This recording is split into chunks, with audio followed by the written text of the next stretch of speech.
Welcome to the Quiet Between. I'm Mark Gammons, and thanks for joining me for a few quiet minutes today. Love is one of the most powerful words we know, yet I've come to believe that some of its most meaningful expressions are spoken without words at all. Today, I'd like to reflect on the small ways we say, "I love you." When we think about love, our minds often drift toward life's milestone moments. Wedding days, anniversaries, birthdays, grand celebrations, the moments we'll remember for years. And those moments matter. They're beautiful. But if we're honest, most of life isn't lived in milestones. It's lived on ordinary Tuesdays. It's lived in kitchens, driveways, on front porches, phone calls, text messages, the countless ordinary moments that quietly become a lifetime. I've been thinking lately that love speaks most clearly there, not in dramatic gestures, but in quiet faithfulness. Sometimes love looks like making breakfast before someone else wakes up. Sometimes it's remembering exactly how they take it. Sometimes it's waiting while someone finishes telling a story you've heard before. Sometimes it's calling simply because they came to mind. And sometimes it's sitting beside someone without feeling the need to fill every moment of silence. Now, those moments may feel small, but I wonder if they're actually the moments we remember most. The older I get, the more convinced I become that love is built through consistency. Not perfection, but consistency. It's showing up again and again.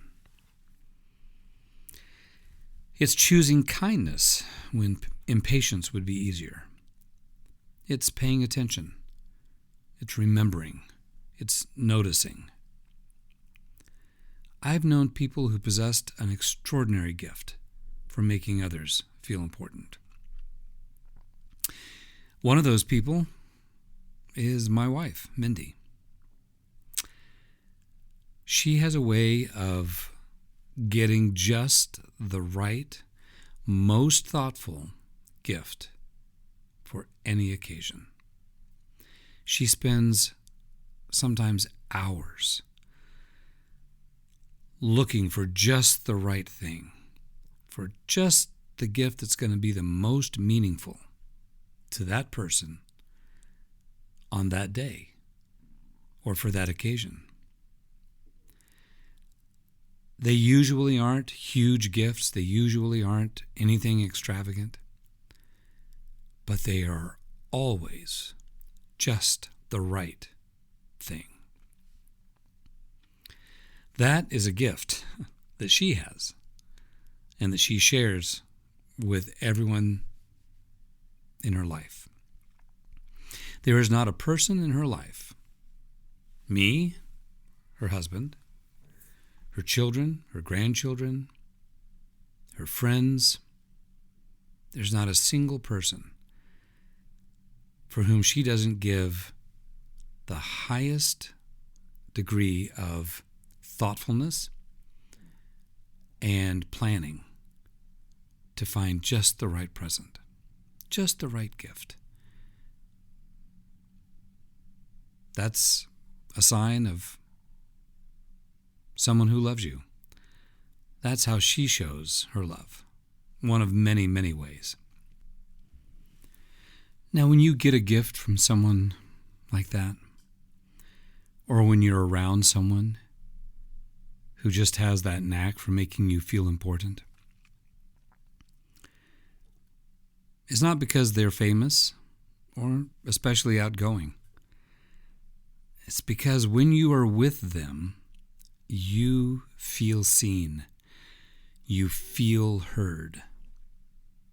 You feel like for those few moments, nothing else matters. That's a remarkable expression of love. I've also noticed that people I admire most rarely talk about love as much as they practice it. They quietly serve. They encourage. They forgive. They celebrate someone else's success. They make room at the table. They notice when someone is missing. Love often whispers long before it speaks out loud. One of the most beautiful things about family life is that it gives us countless opportunities to express love in these simple and ordinary ways. Ways like packing lunches, helping with homework, driving across town to take someone to an appointment or a practice or a game or some sort of a performance. Remembering birthdays. And years later, those aren't remembered as obligations. They're remembered as evidence.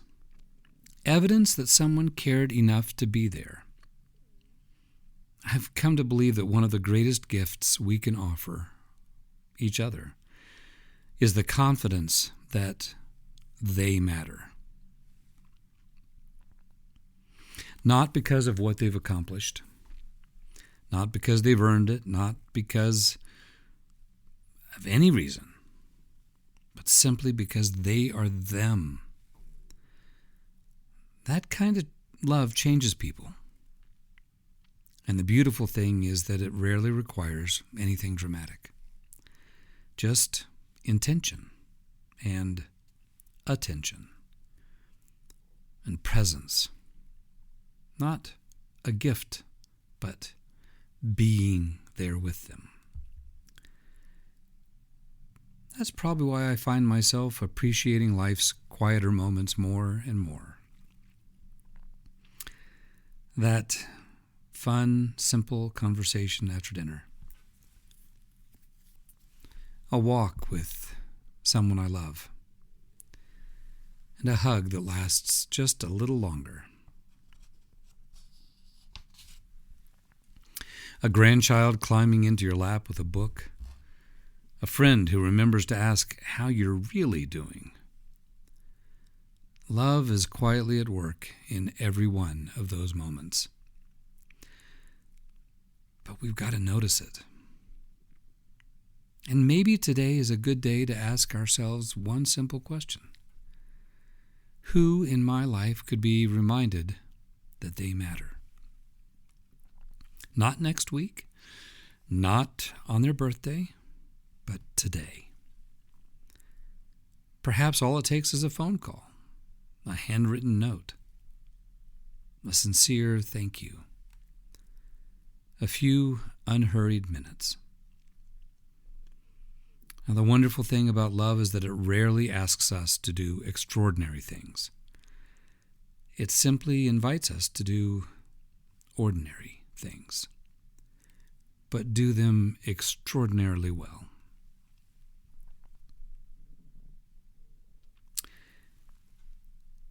Thank you for spending these few minutes with me.